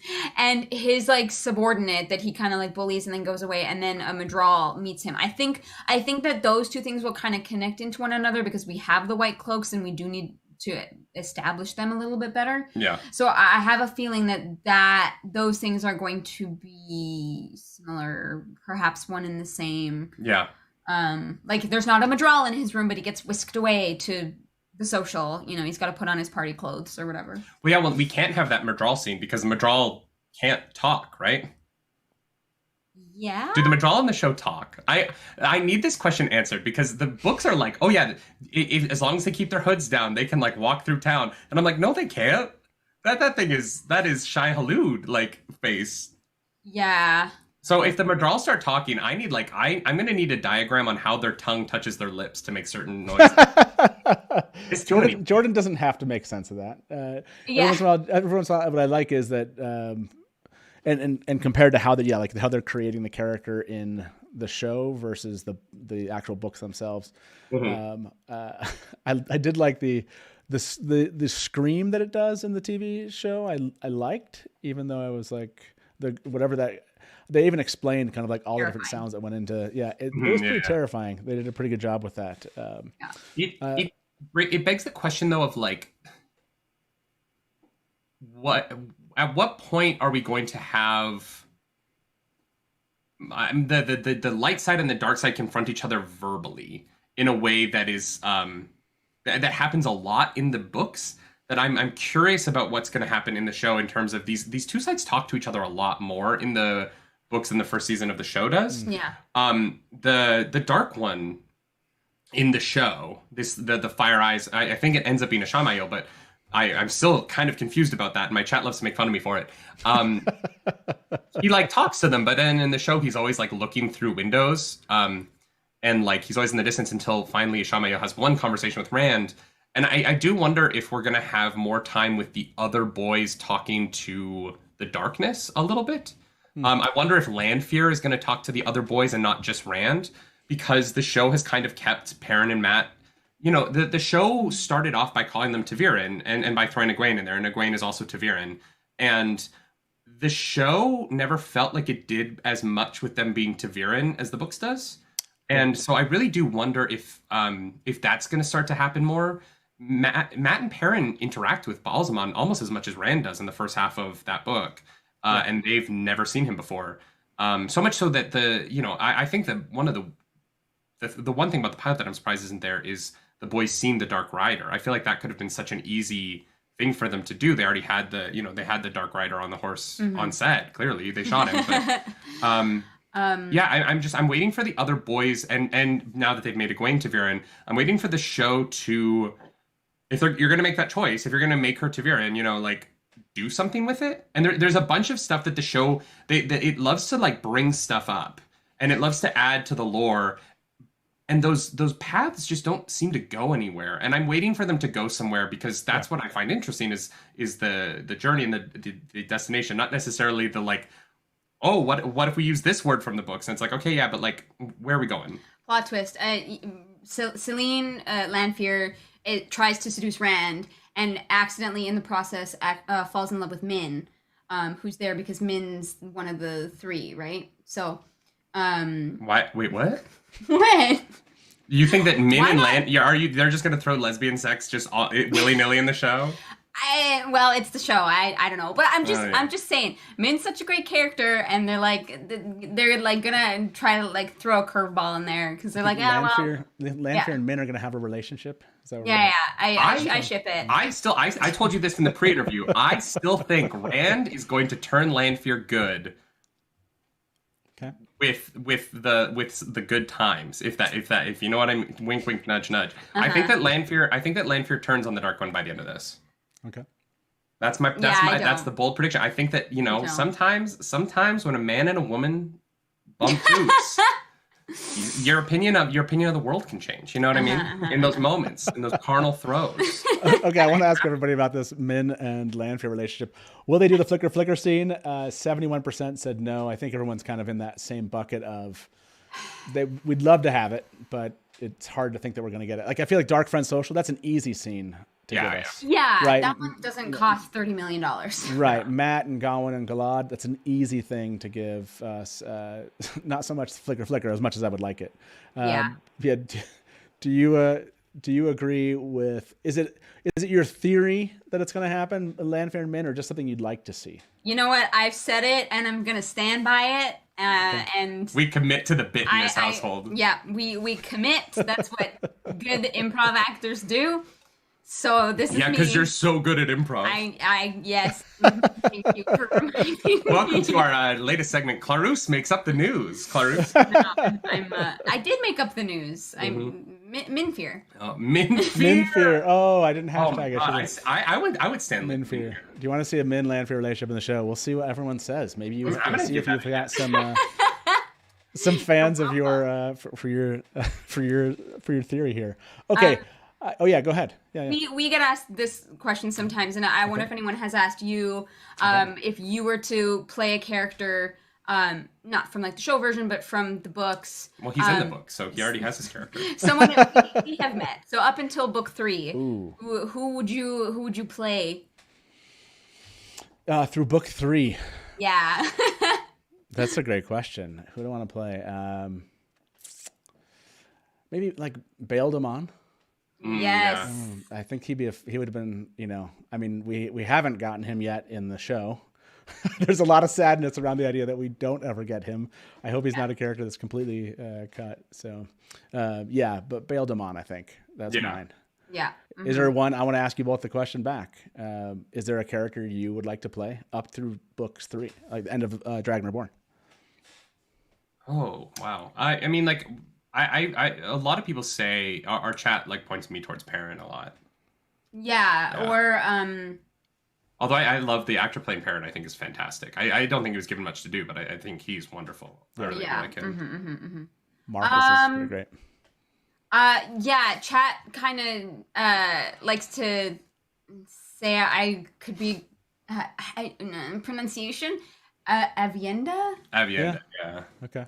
Which I'm like, that sounds cool. I don't know much about her yet. She's so pale and redheaded, so everyone's like, "Oh, you're an Aiel," and I'm like, "Oh, okay." I'm like, I'll take it. I will be a badass lady. That is fine by me. But we haven't too much gotten into her like actual like character yet, and so I think like I think somebody like Elaine would be a really fun person to play, even though we don't have much of her perspective yet either. Yeah. But there's just so many good characters in the show that if someone who isn't cast yet. I would love to be the swordsman from the Sanchin swordsman and get to fight Rand with the Heronmark blade. The High Lord. Oh, yeah. The Sanchin one in Falma. I would love to choreograph that fight. Sorry, yeah. I love sword combat, and I would love to do that kind of thing for the show. It would be really fun. Yeah, that'd be dope. But thank you very much. You don't get to see this whole comment on the screen here, but I'll read it for us. I just wanted to express my appreciation for seeing 3 of my favorite content creators together. It's what I hoped for and more. Also, please get Nerdy Nightly to do a late song submission. Yes, I don't know if you've heard of this. Methany. We do this Wheel of Time song parody challenge. We did it last year. It's amazing. There'd be lots of spoiler-like information, so I wouldn't suggest going and watching any of them. Because, but they're fantastic. We did this last year. Maybe by the time you get done with the books, we'll still be doing them. We'd love to have you, participate sometime. Although you could create your own, you just wouldn't be able to see everyone else's, I guess. Yes. Yeah, I was so excited because I saw the like thumbnail go up for that, and I was like, oh wow, like that sounds like I want to tune in, and then I was like, no, because there's no way that there's going to be like spoiler warnings on them. So we're gonna try to tell everyone what the spoilers are, but it's just gonna be tough. Like if we miss something, you probably wouldn't want to hear it. But it's a lot of fun. We had 67 submissions this year. Unreal. Which I think last year we had somewhere in the 40s, if I want to say. So every year it's been getting bigger and more fun. Hopefully, again, hopefully by the time you're actually well through the books, think about, a song parody you could do for the Wheel of Time. And again, you could submit one. Maybe you couldn't watch the whole thing. It'd be fun to have you participate at some point in the future. No, I mean, the funny thing is people keep asking us like, or we get a lot of comments that are like, I wonder if they're going to finish the books. Or like, I wonder like when they're going to like take a break and like fall off. And I'm like, no, we're just going to keep doing this. Like, I don't know why people seem like despite the fact that we've never given anyone reason to, people seem to think we're not going to make it. And we're like, no, we're like, no, we're here. We're committed. We get a lot of comments that are like, oh, if you guys are going to take a break after book 4, it's like, why do you think we're taking a break? We've never said that. Yeah. So we're hopeful like a little over a year from now we'll be done. I'm going to try to find a song. Yeah, 11 more books. Takes about 5 weeks. The winner of the song parody contest last year. Let me see if I can find that. Because that one is pretty amazing. Oh, shoot. It didn't show up. Is Nerdy familiar with the Way of the Heroine? I've not done heroin. That is one of the drugs I've avoided. I think I mean the heron. The heron-marked blade. Yeah, no, I avoid heroin. That's good. Yes. I am a whiskey boy.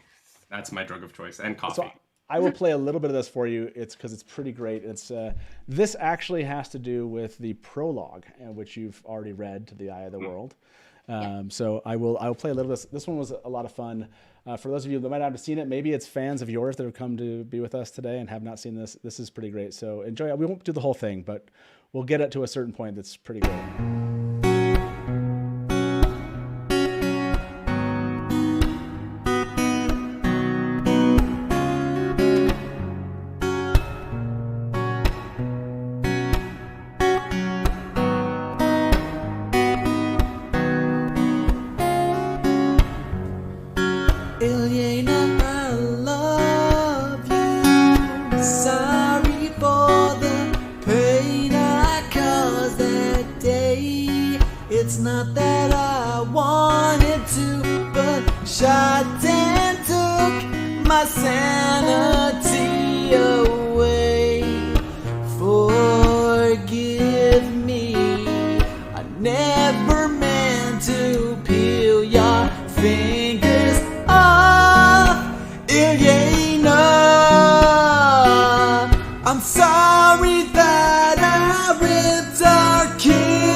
Poor Drew.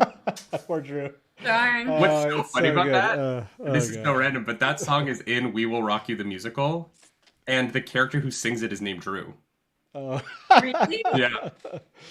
If you have not seen the full thing, we'll put a link to that in the description of this video. For those of you that aren't worried about spoilers, they can put a link to that actual one here in chat too. You can go back and watch that whole thing. It's great. There's another 3 minutes of that same. That's amazing. That's one of those things where I'm surprised the show wanted to be more adult, and I'm surprised at how they shied away from that, because they put the breaking in an animated short. That was, I made a video about how hard it was to find them, and then like 2 days after I made that video, they made them easier to find, and I was like, that's because of that was all me.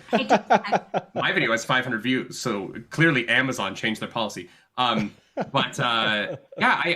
surprised that like in going more adult, they didn't dive more into that, because that would have been an easy way to kind of hit that like age target they seem to be going for in terms of maturity without having to change anything. But it's kind of a shame, honestly, because we only really get the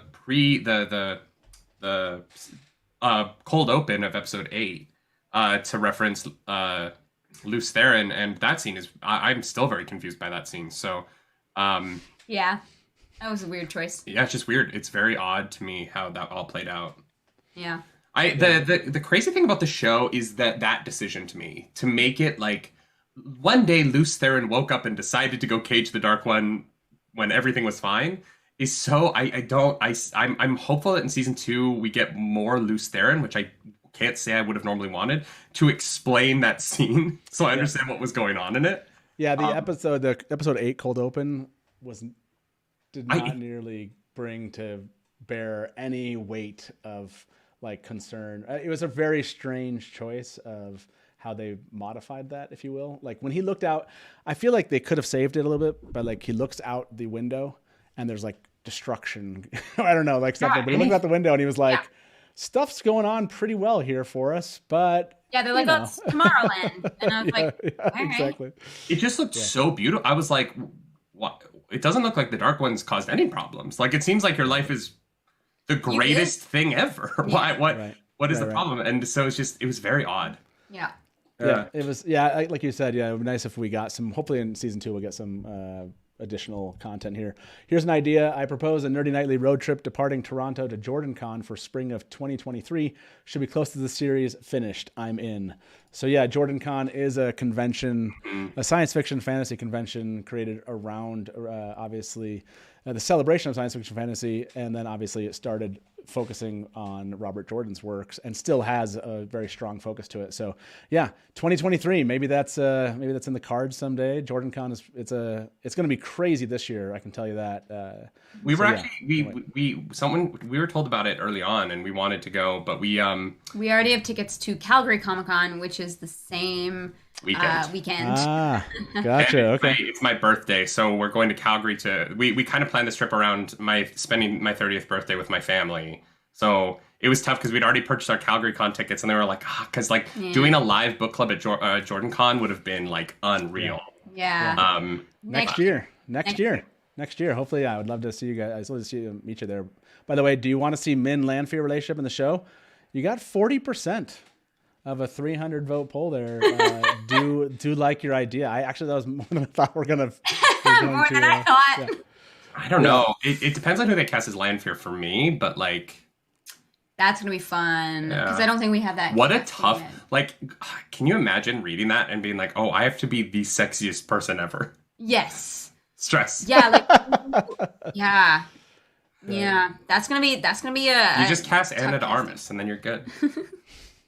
Okay, so I want to ask you some, just like whatever comes to mind. Just do like we'll do like a quick round of like questions about the books, then we'll let everyone go here. But either of you can begin. Just throw out your answer. Both of you though should be answering these questions. So ready? Favorite character from the books?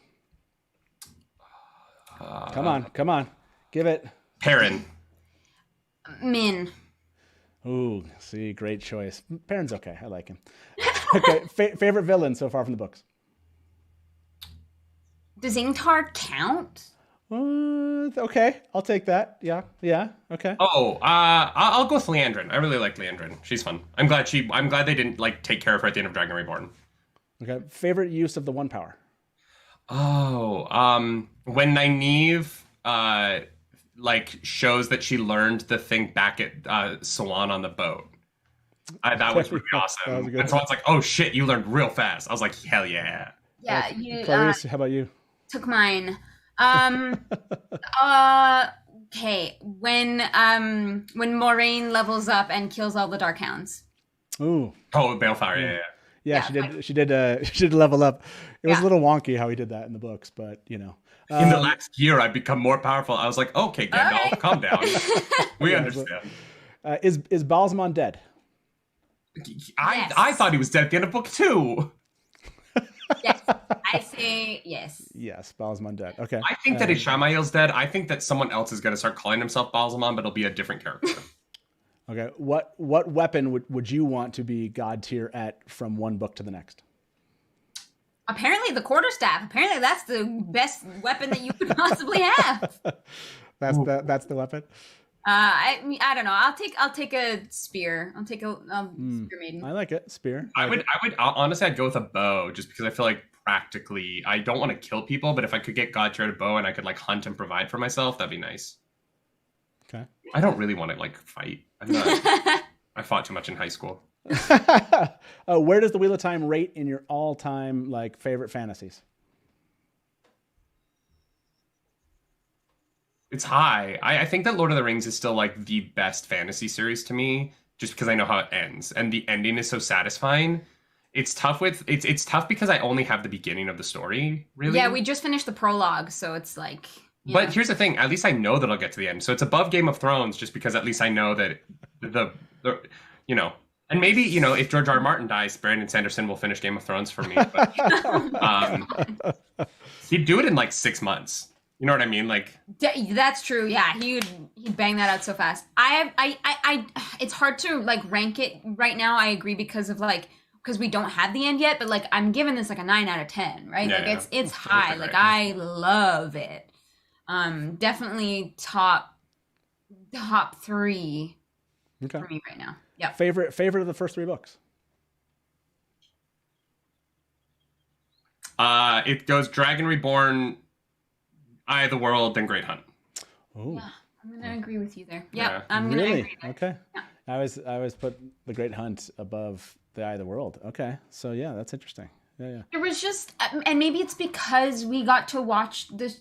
Maybe it's because we came from the show and we had a different experience with that very first book. But there was something just beautiful about it. So yeah. So favorite character, not one of the Taviran, from the side of the light, let's say. Ooh. From the books. Yep. Probably Tom. Tom. Okay. Yeah. Yeah. I like Tom a lot. Yeah. Not one of the Taviran. I don't know. My favorite like overall character I said is Min, but I'm also super interested to find out more about Elaine. Okay. Interesting. Yeah, I don't think she's gotten her like moment yet because there's been so much other stuff going on. But yeah. And then, what's your favorite theory that you hold on to about what you think's going to happen in the books? Like, what's your favorite? Like, this is where I think it's going or headed. I really like my theory that Rand is going to sexually turn Lanfear to the light. This is I'm your really favorite proud theory.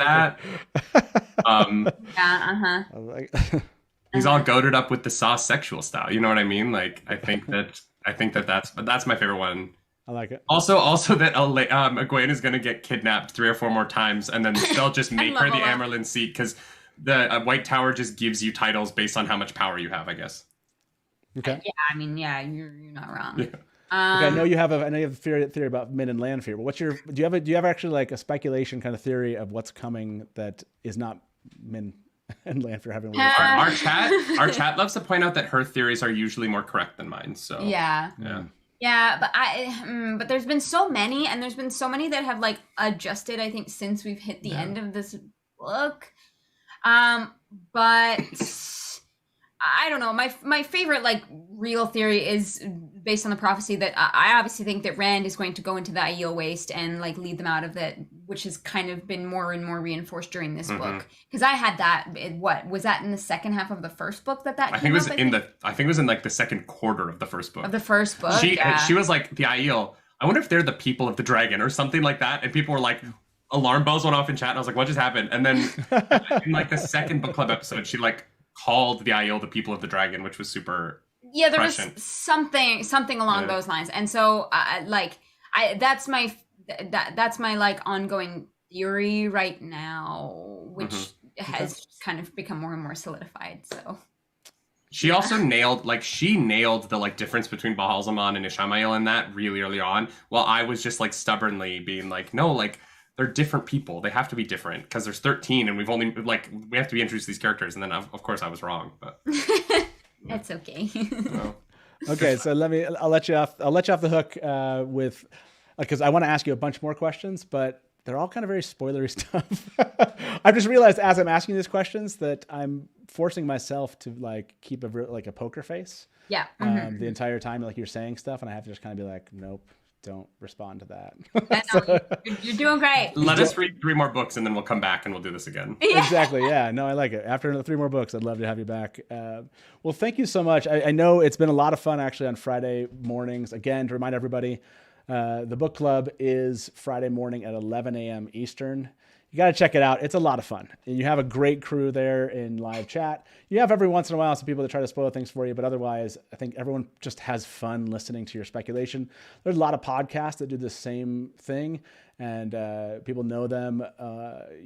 They're just a lot of fun to hear speculation and theories. I don't know why we all love it so much, but it's just so fun to kind of like I think it has a lot to do with what you figured out the first time through, right? Compared to somebody else. Like, oh, I didn't even notice that. I can't believe they noticed that. Or I thought that same thing too, and I was wrong. I can't wait till they find out they're wrong about X. Yeah, because sometimes we are so wrong. Mostly me. Is that what it is? Is it mostly? I like that. I like theorizing kind of the crazier stuff, maybe, or the stuff that ends up not necessarily turning out to be right. Because every once in a while, there are strong opinions, and so Nerdy commits to the bit. That's what we do here. Gotcha. We say a thing, and you know what? We commit to it. I also like I've read and like I've studied storytelling like at like a college level, and so I think that I can figure things out because of that. And sometimes I'm really on the money because of it, but sometimes I make like deep assumptions that are rooted in like storytelling, so they seem like they could be real, like another writer would write them. And I think that like the fun of how committed I get even in the face of being wrong, I think people enjoy. I don't know. Well, what I have noticed is what I've noticed is everyone that stops and thinks about the books and talks about them definitely figured out a lot more than I did the first time through, right? Like, I think the first time through, there wasn't the internet to go talk to people, and none of my friends read books like this. And so it was just whatever thoughts I had, and I moved on with them. I think it's fun to watch you all kind of sit there and contemplate it together and try to figure things out. Because it's not like Jordan, he's really good at foreshadowing. He's really good at hiding stuff. And sometimes he's really, blatant about things, but sometimes you think he's being blatant. Celine was evil. yeah, exactly. The intern was a bad guy. What?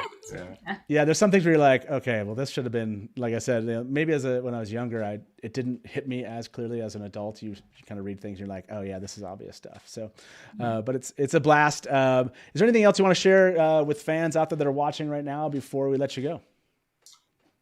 This Friday, 11 a.m. Eastern on our YouTube channel, youtube.com/nerdynightly, we'll be doing a full book recap of The Dragon Reborn.